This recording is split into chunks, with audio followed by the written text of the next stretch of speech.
Oke, ini dia grup baru debut dan merilis dokumenter persiapan mereka waktu debut, yaitu dokumenter dari Medin. Menarik, memperlihatkan persiapan mereka untuk debut. Cukup menarik sih sebenarnya. Kita akan difokuskan ke dua member yang keluar dari grup sebelumnya, dua member yang baru belum pernah debut Korea, dan 3 member yang berganti nama dari grup sebelumnya. Itu semua ditampilkan dalam dokumenter kali ini. Bagi kalian yang menonton silahkan, karena gue masukkan dokumenter ini ke dalam Planet A gua, cukup gue rekomendasiin, apalagi kalian yang suka grup ini. Tapi entah kenapa kalau suka pasti nonton ya. Nah, bagi kalian yang tidak masalah dengan spoiler atau udah nonton, dan tidak masalah dengar cerita gue sehabis nonton dokumenter ini, mari lanjut dengar cerita gue. Di episode 1 pertama dengan subjudul mereka Dream, Mimpi, kayaknya setiap episode bakal ada fokusnya ya, nggak satu benang merah gitu sampai episode terakhir. Bisa dibilang mungkin satu hal yang diangkat setiap per episode. Di sini memperlihatkan hubungan Masahiro sama Yeseo. Ada beberapa footage juga, bahkan mereka ngebuat dua member ini pergi-pergi untuk nambahin b-roll mereka ya, sambil mengingat masa-masa lalu. Cuman sayang aja sih b-roll atau footage masa-masa lalu mereka agak kurang ya. Paling ngambil dari acara Girls Planet 99. Kalau ada footage awal mereka masuk 143 Entertainment kayaknya lebih keren sih. Walau ada footage Masahiro yang masih di JYP, itu pun sekilas sayang banget.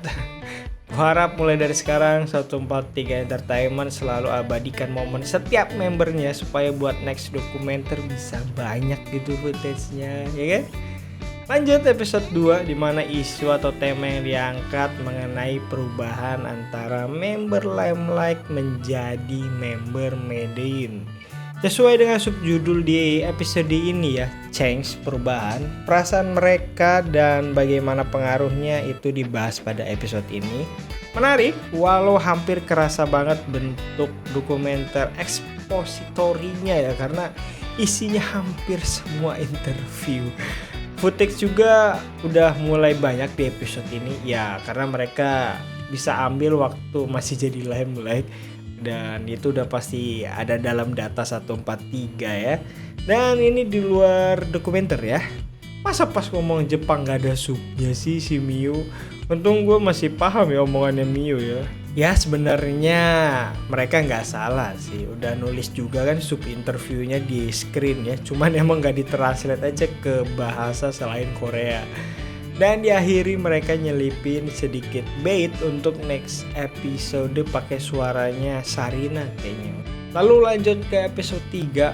Wow, di episode 3 ini seperti perkiraan gue bener aja, mereka mulai mengangkat tema dua member baru yang belum pernah debut Korea sesuai dengan subjudulnya Beginner. Di sini mulai menarik banget pengemasannya, kerasa banget dokumenternya, banyak footage dan b-roll, walau nggak ada tambahan footage di luar gedung agensinya ya. Padahal kalau nggak salah ya, ada deh konten Sarina sama Nagomi itu ke 143 Entertainment atau ke Korea gitu. Tapi entah kenapa footage itu nggak dimasukin juga ya. Lanjut ke episode 4. Di episode 4 ini memperlihatkan persiapan mereka dalam pembuatan EP album Rise yang comeback mereka judulnya Uno ya. Saat interview lebih keren di episode ini. Kenapa mereka nggak interview pas di sini aja ya semuanya ya, di episode sebelumnya ya. Selanjutnya Together, seperti subjudul di episode ini ya. Di sini memperlihatkan kebersamaan mereka melewati masa debut ini. Lebih banyak footage mereka daripada interview, bagus, gua suka. Ya mungkin karena mereka udah dalam project pembuatan dokumenter ini, jadi semua adegan pembuatan MV atau di balik layarnya semuanya direkam, jadi banyak stok b-roll yang udah disiapin. Dan di episode ini sih yang menarik perhatian gue adalah shoot terakhir yang di lapangan hijau, itu bagus banget sih. Keliatin kedalaman kebersamaan mereka ya, sesuai subjudulnya Together. Terakhir mungkin di episode 6 ini, kalau ada episode tambahan lagi, ya video ini diupload bisa gua gabungin nanti lah ya.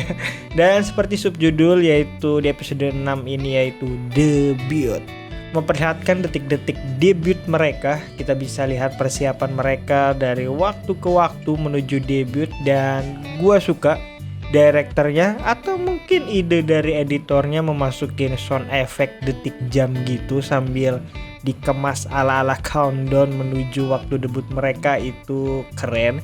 Jadi kerasa ya tensi dan excitednya menuju waktu debut. Dan akhirnya Om DM muncul di sini dalam interview menjelaskan alasan pembuatan Made In ini. Dan shoot terakhir kayaknya waktu fan konser di Jepang ya itu luar biasa bagus sih. Kayaknya menurut gue dari sepanjang episode 6 ini 1-6 ya shoot terakhir itu yang paling bagus menurut gue. Dan jadi itu dia setelah gue nonton, menarik walau pengemasannya bisa dibilang hal standar dokumenter lah ya, tapi gue menikmatinya. Yang mungkin disayangin sih permainan musik tensinya agak kurang dari keseluruhan ya. Kalau ada musik pembuat nuansa gitu kayaknya lebih seru sih.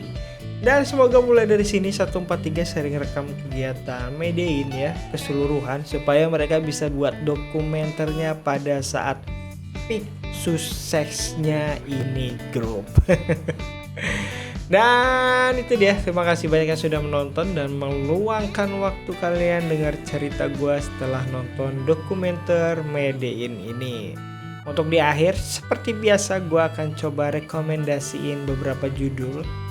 Ya kayak beberapa video sebelumnya, gue bingung kalau rekomendasiin yang mirip, karena dokumenter idol itu udah pasti kalian bisa cek lah ya, di setiap idolnya pasti mereka buat gitu.